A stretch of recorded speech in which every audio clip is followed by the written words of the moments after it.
မြစ်သားစမုံပေါက်မှာပါဒီမှာလဲသုံးပြီးဟိုးမှာနည်းနည်းတော့မဟုတ်ဘူးကားတွေရော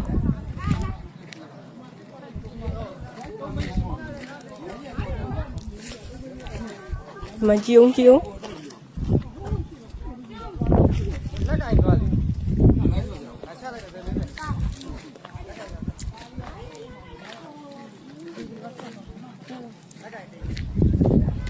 အိုးရေတွေကိုထွက်လို့ကြုံ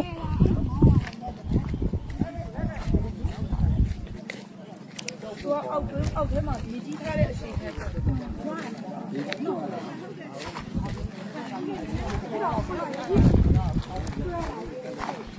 ဒါမှမဟုတ်ဘူး။လမ်းကြောင်းတလားလောက်ကတော့ဟိုင်းမြစ်သားနဲ့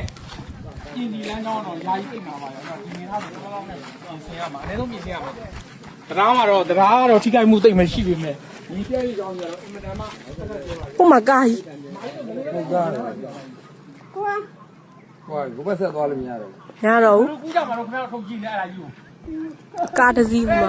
လဲတော့သွားတာမဟုတ်ဘဲနဲ့ရှေ့မလို့